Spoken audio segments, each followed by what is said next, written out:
கூடிய பாதிப்புகள் இன்றைய காலகட்டத்தில் வாலிபர்களுக்கு நிறைய பேருக்கு ஏற்படுது.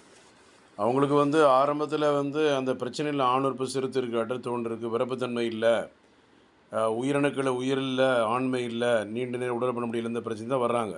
ஆனால் கடைசியில் பார்த்தீங்கன்னா என்ன பிரச்சனை வருதுன்னு பார்த்தீங்கன்னா, என்ன குழப்பம் வருதுன்னு பார்த்தீங்கன்னா, விதைகளில் அடி போட்டிருக்குது அவங்களுக்கே தெரிய மாட்டுது வாலிபைங்களுக்கு. நம்ம எல்லாமே பாதிக்கப்பட்ட வாலிபர்கள்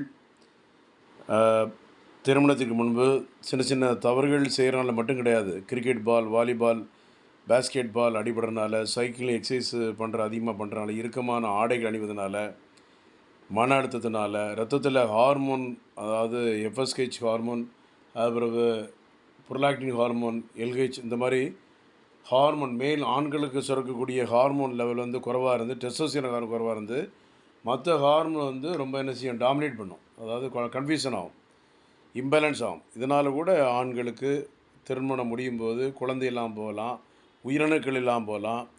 ஒரு வாலிபன் இப்போ இருக்காங்கன்னா அவர்களுக்கு திருமண வயதில் தான் தன்னுடைய குழந்தை பாக்கியத்தை நிரூபிக்க முடியும் தன் மனைவியிட. ஒன்று உடலுறவு,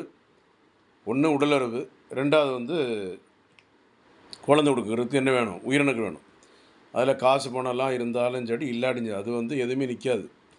அப்போ வாலிபர்கள் சிறு வயதில் செய்த தவறுகள் அதிகனால விடிஆர் நோய், வெர்னல் டிசீஸ்ன்னு ஆணுறுப்பில் புள்ளியாக வருது, கருங்கரும் புள்ளிகள்.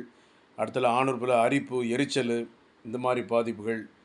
அடுத்ததில் யூரின் போகும்போது எரிச்சல், நமைச்சல், யூரினில் விந்து போகிறது, அதாவது சிறுநீரில் விந்து போகிறது, மலத்தில் விந்து போகிறது, படுக்கையில் விந்து போகிறது, சுய இன்பம் செய்து ஆணுறுப்பு சிறுத்து தோண்டு போகிறது.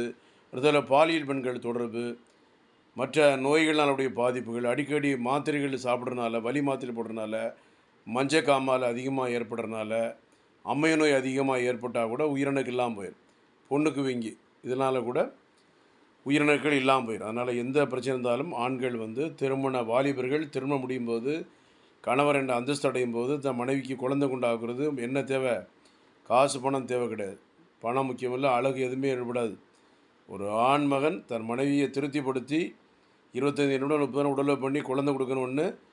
ரெண்டாவது, உயிரணுக்கள் நல்ல வேல்யூவான செல்லாக இருக்கணும். 60லேருந்து 120 மில்லியன், அசைவந்திறன் 70%, அசைவந்திறன் 70%, வேல்யூம் 2 முதல் 5 ml, கலர் கிரைஸ் ஒயிட். இது இருந்தால் தான் ஆண்மகன் குழந்தை உண்டாக்க தகுதி படைத்த ஆண்மனாக தன் மனைவியை திருப்திப்படுத்தி குழந்தை உண்டாக்க தகுதி படைத்த ஆண்மனாக இந்த உலகத்தில் வாழ வேண்டிய சூழ்நிலை தள்ளப்படுவார். அதனால் நமக்கு எல்லாமே நல்லா இருக்குது, நம்ம சின்ன வயசில் தப்பு செஞ்சோமோ செய்யலையோ, திருமணத்திற்கு முன்பே வாலிபர்கள் சரி செஞ்சுட்டு அது பிறகு திருமணம் செய்ய நல்லது.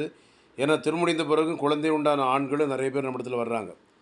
ஆண்மை இல்லை, விரப்புத்தன்மை இல்லை, உறுப்பு சுருங்கி இருக்குது, டெம்பரே ஆகலை, வச்சோன்னு விந்து முந்துது, இந்த பிரச்சனைகள் நிறைய பேருக்கு இருக்குது. 100க்கு 80% மேலே நிறைய ஆண்கள் என்ன செய்யணும்னு தெரில, சொல்லவா வேண்டாமா, விழுங்கவும் முடியாமல் மெல்லவும் முடியாமல் நிறைய பேர் இருக்காங்க. இந்த குழப்பத்திற்கு தீர்வு Saint Antony Siddha, Chennai Kodambakkam doctor G Johnson BSMS, 14/15, Akbarabad 2வது, கோடம்பாக்கம், சென்னை 24, 98 410 59 194, 98 410 69 194.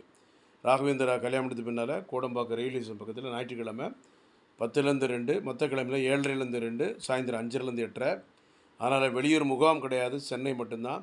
சித்த மருத்துவத்தில் நிறைய போலியானவர்கள் இந்த ஊராக வர்றதெல்லாம் போலி தான், அவ்வளோ படித்தது யாரும் கிடையாது, அவ்வளோ ப்ராடு தான்.